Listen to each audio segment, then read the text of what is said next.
Actually, who was responsible? I think it was Mr. Irons, probably.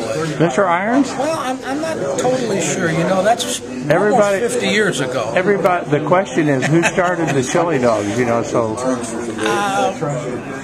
Well, I think basically at that point, you know, guys that were kind of little show-offs on other teams and stuff, the term being used at that time was hot dogs. Hot dog. Yeah, and it might have been a consortium set, you know, that we indicated that we were much better than hot dogs. So that's where we came up with the term chili dogs. Yeah, and that just kind of stuck for the end of the bench warmers, you know. What was the function of the chili dogs?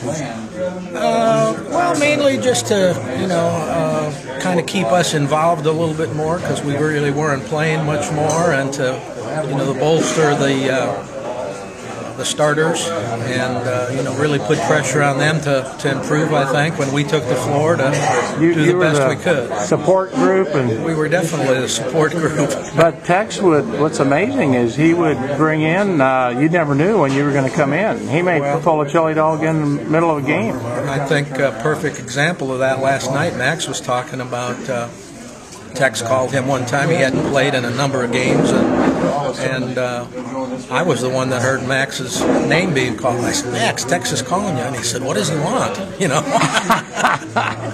and I said, "He wants you to go into the game." Yeah. But he also did that to me at Iowa State in the last minute or minute and a half of the game. I hadn't played in games, and he called my name, and I actually ran the guard squeeze play that Piteman hit 3 buckets to beat Iowa State. Oh, you ran that play? Okay. I passed it to whoever was the center at that time. Probably Robleski was in.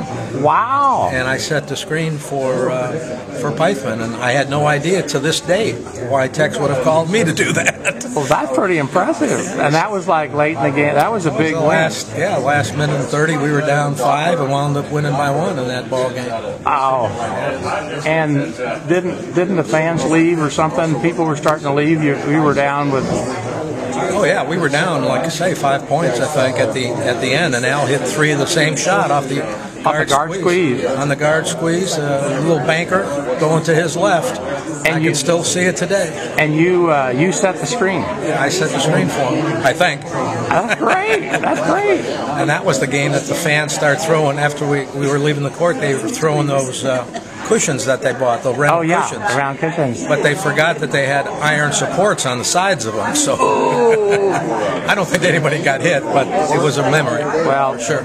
We appreciate you being not only the leader of the chili dogs, but to come in when you're needed to help win a big game. Those were good years, and that's why we're back enjoying. Okay, and when did you leave? Well, first of all, when you left K-State, what did you do when you left? I was a graduate assistant at Central Missouri State for Gene Bartow for a year, and then I coached in Erie, Kansas. I started coaching in Erie, Kansas for 2 years.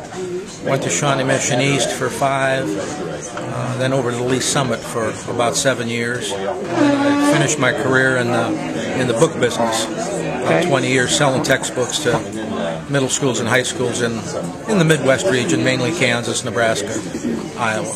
And now you're living on the East Coast?